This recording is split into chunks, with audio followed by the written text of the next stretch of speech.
Então, o que diz o projeto original, né? Que tem alguns artigos, é um projeto curto, as emendas são mais compridas que o próprio projeto, tá? Ele reabre o prazo de adesão do PERT de 2017, o PERT é a lei 13496 de 2017, tá? 13496 de 2017 é a lei que introduziu o PERT, que é o Programa Especial de Regularização Tributária 2017. Ele vai ser reaberto o prazo, ou seja, a legislação que se aplicava àquela época e que teve o seu prazo esgotado naquele ano, volta a vigorar, porém, evidentemente, com prazos ajustados à época que a gente está vivendo, né? Então, a lei, inclusive o projeto de lei do PERT já está desatualizado, porque o prazo previsto era até 31/12 do ano passado, né? Por quê? Porque naquela época já se tinha a noção de que haveria necessidade de de incentivar o contribuinte a regularizar a sua situação tributária por conta da pandemia. E esperava-se que a danada fosse acabar no final do ano, né? Mas, de toda maneira, o projeto ainda está tramitando, quer dizer, ainda que a ideia fosse essa, né, de que a pandemia acabasse no final do ano passado, né, quando a gente estivesse soltando fogos lá na noite do dia 31 de dezembro para o dia 1º de janeiro, o vírus desaparecesse com os fogos, né? O que não aconteceu, né? E que efetivamente a gente tinha expectativa que acontecesse, porém não se concretizou. Então, o projeto de lei está lá em trâmite e, evidentemente, que ele vai reajustar o prazo de adesão, tá? Então, o prazo original falava isso, reabriu o prazo de adesão ao PERT, ele estabelecia que os débitos até 31 de agosto de 2020 pudessem ser objeto de um parcelamento, se esse parcelamento fosse requerido até o dia 31/12 de 2020, né? Só que houve alteração das emendas, que são 44 emendas que foram propostas, com prazos de vencimento de débitos até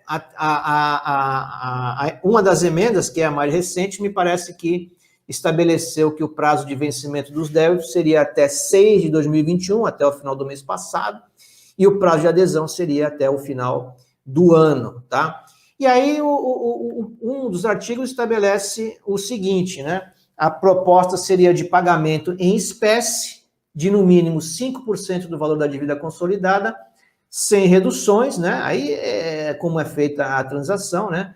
Um percentual mínimo aí de dívida, 5% no caso sem reduções, em até 5 parcelas mensais sucessivas, e a liquidação do restante com a utilização de créditos de prejuízo fiscal e de base de cálculo negativa da CSL ou de outros créditos próprios relativos aos tributos administrados pela Receita Federal, com a possibilidade de pagamento em espécie de eventual saldo remanescente em até 60 prestações adicionais. Então, vejam, essa primeira opção aqui permitiria o pagamento de 5% do valor da dívida, o restante em crédito de prejuízo fiscal, e se tivesse algum saldo, dividir esse saldo em até 60 prestações. E não fala nada sobre a questão de redução de juros e multa. Porém, havia outra opção, né? Pagamento do saldo à vista com redução de 90% de juros e 100% de multa, ou pagando tudo de uma vez com desconto de 100%, ou parcelado em até 175 prestações com descontos de 25% nos juros e 50% nos juros, 25% na multa, e parcelas com base na receita bruta de 1% do valor da receita bruta. Então, é outra opção, tá? A possibilidade de utilização de créditos, prejuízo fiscal e base de cálculo negativa de próprios ou de empresas coligadas, né? Isso já vem também lá do Refis de 2014, então seria uma vantagem, né? A empresa não tem prejuízo fiscal, mas as suas coligadas têm, poderia utilizar esse crédito para a amortização de parte da dívida, tá? Isso aconteceu em 2014, então o cliente que eu falei há pouco para vocês, que utilizou crédito de prejuízo fiscal, ele utilizou, inclusive, de empresas coligadas, né? Então, houve aí um benefício muito grande para essa empresa, muito grande porque ele utilizou crédito de coligadas. Então, assim, vejam, só por esse aspecto aqui que a gente está falando, né? A gente já tem elementos para dizer para o nosso cliente que pode valer a pena esperar a reabertura do PERT, né? Por quê? Porque é algo que está sendo encaminhado. Já houve uma tramitação bastante extensa disso no Senado, inclusive ele ia ser votado recentemente, só que parou porque houve um requerimento para que se avaliasse, não sei qual comissão que fez isso, deve ser não sei qual é a comissão, não é a de Constituição e Justiça, é outra comissão, que entrou com requerimento para que se avaliasse o impacto fiscal disso na economia. Caramba, mas será, né? É uma coisa assim, ou concede isso para o contribuinte ou não vai arrecadar mais nada. Né? Que impacto que pode haver na arrecadação? Né? Em momento algum aqui, inclusive, se estabelece, e nem pode, né, se estabelecer redução do principal. Só está reduzindo juros, multas e encargos legais. E, eventualmente, o pagamento dessa dívida com créditos que o contribuinte tenha são créditos que ele já tem, que ele já possui contra a Fazenda. Né? Ele não está utilizando crédito de terceiros contra quartos, ele está usando créditos dele ou, eventualmente, de terceiros, de empresas coligadas, que existem contra a própria Fazenda. Né? Então, não existe renúncia fiscal. Ninguém está fazendo renúncia fiscal. Para que existe a necessidade de se fazer uma avaliação quanto ao impacto que isso vai gerar na economia? Não vai gerar impacto nenhum, vai gerar impacto positivo, pô, porque o contribuinte vai, de alguma forma, pagar pelo menos uma parte da dívida, que é o que o Estado quer, o Estado precisa. Né? A bem da verdade, a gente comentou isso no primeiro dia do nosso encontro. O Estado, às vezes, nem quer saber de receber o dinheiro todo, ele quer receber o dinheiro agora, ele quer uma parte desse dinheiro agora, ele precisa do dinheiro para agora. Então, ele cria uma ferramenta que estimula o contribuinte a carregar recursos para o Estado, para os cofres do Estado agora, em um volume muito grande, e depois vamos ver o que vai acontecer. E é o que acontece de fato. Em que hipótese que você consegue fazer um planejamento a longo prazo aqui no Brasil? Né? Como é que você sabe que você vai conseguir ficar num programa de parcelamento por 180 meses, por 60 meses, por 120, por 45, o que seja? É impossível. É impossível. Então, você tem que ter um planejamento muito rigoroso, tem que ter uma avaliação muito grande, né? E é aí que a gente entra. A gente, como administrador de passivo fiscal, entra em um complexo maior, né? O empresário não vai precisar somente do advogado para resolver isso, ele tem que ter outras pessoas orientando ele, ou ele é um especialista em economia, né? Ele tem condições de avaliar como é que vai ser, como é que pode ser, quais são as expectativas que ele tem no negócio dele, para que ele possa seguir em frente. Mas ele depende de uma decisão na área tributária, né? E isso a gente pode entregar, a gente não pode se envolver, é claro, né? Se você é um advogado tributarista, se você quer atuar na administração do passivo fiscal, se você também é um contabilista, um administrador de empresa, e você tem que focar em um determinado nicho, não dá para você cuidar da empresa toda, a menos que você seja um advogado generalista, tudo bem, aí é um critério seu, né? Mas se você é um advogado tributarista, se você quer ser um advogado tributarista, se você é um contador, né? Ou uma pessoa que foi um profissional que foi contratado para fazer a gestão tributária, independentemente da sua formação acadêmica, né? Ou de especialização, você tem que tomar conta de um único setor, né? Não adianta você querer cuidar de toda a parte econômica da empresa. Então, vamos nos responsabilizar em levar para o contribuinte uma análise do ponto de vista de capacidade de resolver, de dar uma solução para o problema tributário dele. Né? Se ele disser para você assim, mas eu tenho um monte de problemas, muito bem, então contrate profissionais para avaliar os demais problemas e a gente monta uma equipe, faz uma reunião, né? Hoje a gente está aqui online, sem poder se comunicar presencialmente, faça uma reunião através do Zoom ou algum outro aplicativo para a gente debater a melhor solução para essa empresa, né? Mas o foco nosso aqui é na parte tributária, tá?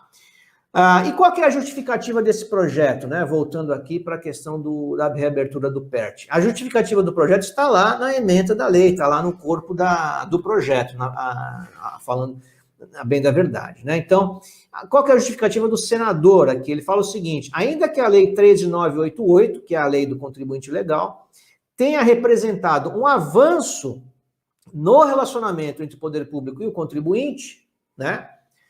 Ela contém importantes impeditivos para a realização de acordos razoáveis, quando considerada a situação de emergência hoje existente.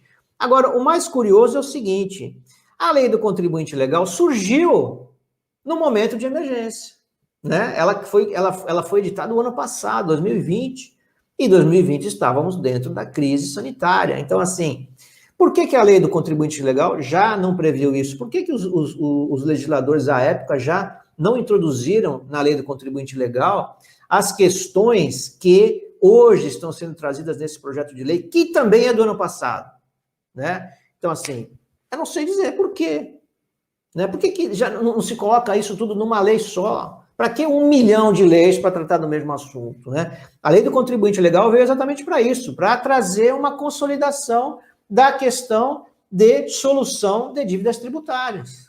Foi para isso que ela foi criada, né? Mas aí vem, de novo, o Congresso, que é o mesmo Congresso, são os mesmos legisladores e trazem um projeto de lei destacado da lei do contribuinte legal. Tá? Por quê? Porque a lei do contribuinte legal não é eficiente. Como é que você pode raciocinar assim? O próprio cara, a própria equipe, né, que são os legisladores, é o Congresso, criou uma lei, mas essa lei não presta. Pô, né, enfim, é coisa nossa aqui mesmo, né? Então, ele fala o seguinte: ela contém importantes impeditivos para a realização de acordos razoáveis quando considerada a situação de emergência hoje existente.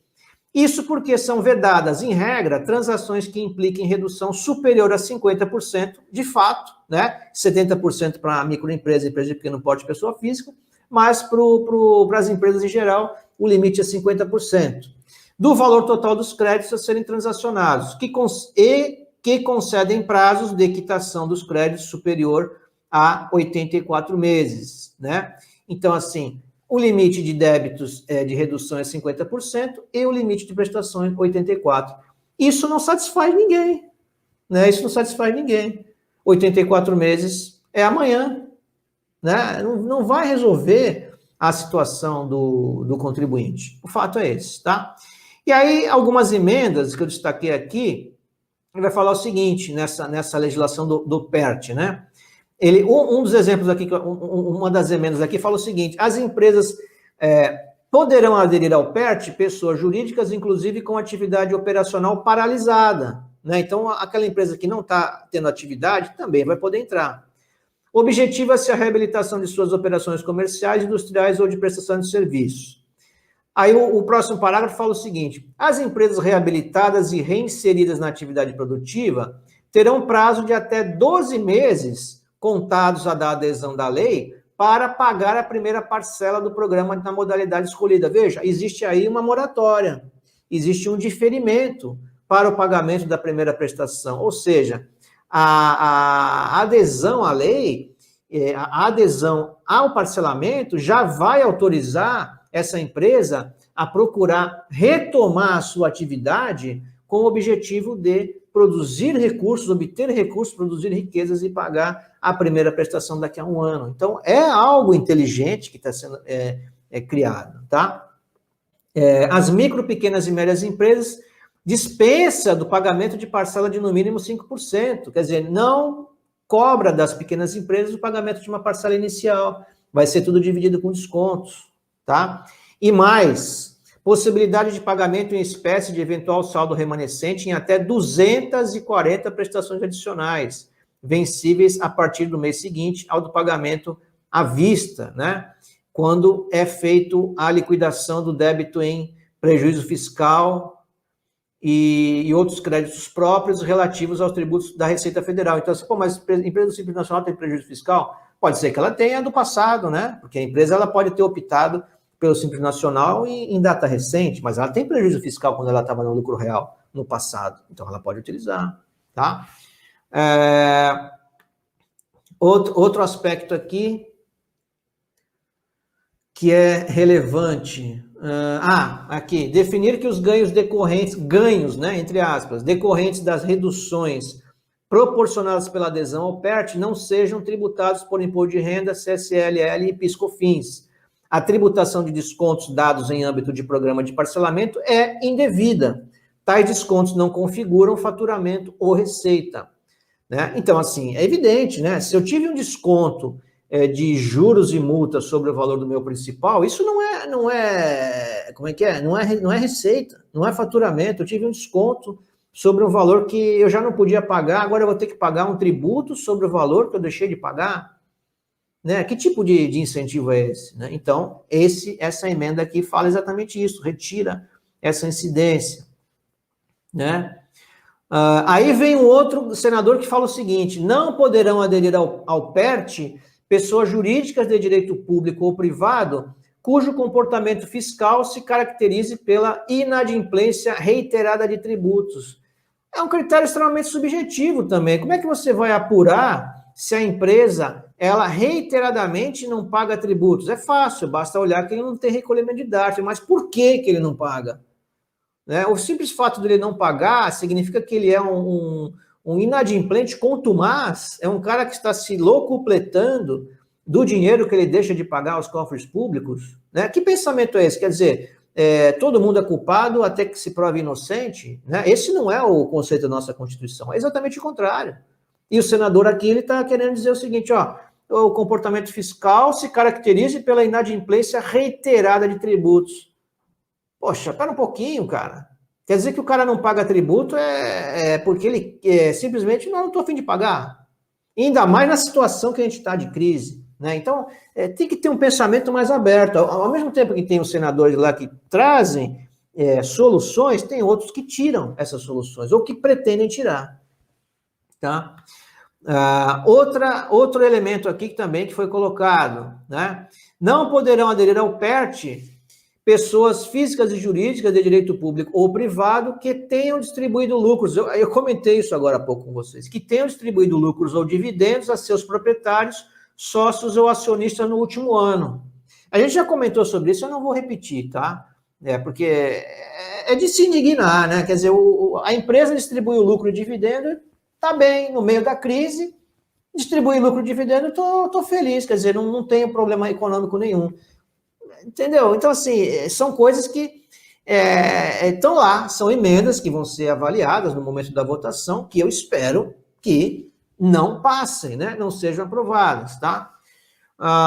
Não poderão aderir ao PERT os contribuintes que tenham sido excluídos de 2 ou mais programas federais de parcelamento anteriores ao instituído pela lei do PERT e cujos débitos estejam inscritos em dívida ativa, ressalvados os casos em que os montantes estejam em cogibilidade suspensa ou integralmente garantidos. Quer dizer, é mais uma condição. O cara não pode ter sido excluído de outros programas de parcelamento, porque senão o cara é bandido, não pode parcelar de novo, sabe? Então, assim, são coisas que a gente tem que avaliar, né? E saber quem é o senador que está escrevendo isso, porque, assim, não é questão de querer defender o mal pagador, é questão de não ser um critério objetivo, é um critério subjetivo, é o pensamento do cara. Pô, mas pera um pouquinho, se a empresa já participou de programa de parcelamento e foi excluída, então é bandido, não vou dar para ele o benefício do PERT. Não tem sentido isso, tá? Outro elemento aqui de destaque, aqui é o seguinte, aí esse aqui o cara foi um pouquinho mais inteligente, porque ele fala o seguinte, ó, acresça-se ao artigo 2º-A, acresça-se o artigo 2º-A ao projeto de lei número 4728 de 2020 com a seguinte redação, artigo 2A da lei 13988, aqui ele está propondo uma alteração na lei do contribuinte legal. Ele não está propondo a criação de um outro programa de parcelamento, ele quer alterar a lei do contribuinte legal. É mais inteligente, por quê? Porque uma lei pode ser alterada pela outra. Por que eu preciso criar uma outra lei completamente distinta daquela que já traz o mesmo assunto? Eu, como deputado, como senador, o que eu faço? Faço uma proposta de alterar uma lei, né, que já traz aquele elemento, aquele conceito que a gente está procurando mexer, e peço para alterar. E o que essa lei, o que esse artigo fala? O artigo tal, a lei número 13988 passa a vigorar com as seguintes alterações. Aí ele faz aqui um resumo e fala o seguinte, já o parágrafo 7, aqui é o fundamento, né, da alteração, já o parágrafo 7º ao artigo 11, pretende exatamente permitir que, em casos excepcionais, por autorização da chefia da PGFN ou da Procuradoria Federal, possam ser concedidos descontos superiores a 50% e prazos mais largados do que aqueles ordinariamente previstos nos incisos tais, concedendo maior autonomia e poder de negociação às procuradorias, justamente o empecilho que motivou esse projeto de lei. Então, o projeto de lei de reabertura do PERT, ele foi criado por quê? Porque a lei do contribuinte legal, a lei 13988, não é boa. Ela não atende às necessidades correntes, não atende às necessidades contemporâneas. Aí o que o senador aqui propôs? Alterar a lei do contribuinte legal. Muito mais fácil do que criar uma outra lei, né? Criando um programa de parcelamento específico. Então, basta que se altere a lei, dando autoridade para o procurador da Fazenda modificar a quantidade de parcelas máximas que pode ser concedida e o percentual de desconto. Eu acho que é algo que é formidável, né? Uma coisa assim muito objetiva, muito clara, muito evidente, né? E aqui, ó, e o parágrafo 8º, por sua vez, visa conceder idêntico benefício previsto nesse projeto de lei aos contribuintes que optarem por transacionar suas dívidas tributárias ao invés de aderir ao PERT. Com isso, também na transação tributária, passa a ser admitido o uso de prejuízo fiscal para amortizar parte da dívida com o mesmo limite imposto no PERT. Caso assim não se proceda, aqui é para a gente concluir mesmo.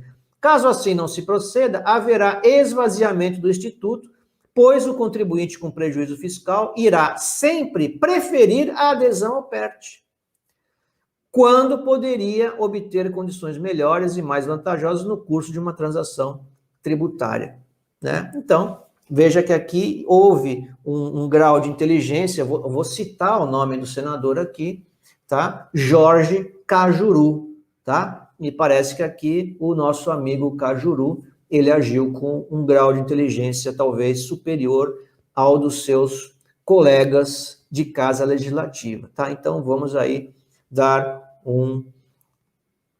bater palminhas para o Cajuru, tá? Coloquem aí no chat aquele emoticon, né? Emoji das palminhas, porque eu acho que é digno de parabéns, tá? Para a gente concluir aqui essa parte, o porquê do refis se existem transações, né? Pergunta difícil. Para que refis se já tem as transações, tá? Por que criar refis se a própria lei do contribuinte legal, que é a lei das transações, a 13988, pode ser alterada, ela pode ser alterada, né? Para incluir as hipóteses que seriam introduzidas em uma nova lei de refis. Por que já não se pega a lei do contribuinte legal, né? A lei das transações, a lei 13988, e se altera a lei da 13988 para abranger aquilo que se pretende colocar na lei do PERT? Aí fica uma lei só. Né? Já fica uma lei preparada para quando houver a necessidade, quando a autoridade fiscal entender que ela precisa resolver dar uma solução para a crise econômica, uma solução para a crise tributária, simplesmente regulamentar aquela lei de forma que se aplique de forma imediata e não tenha que ficar um projeto de lei perambulando lá pelo Senado, pelo Congresso durante anos, que é o que a gente precisa evitar, tá? Bom, então eu praticamente tinha colocado mais 3 itens aqui, mas já respondi, né?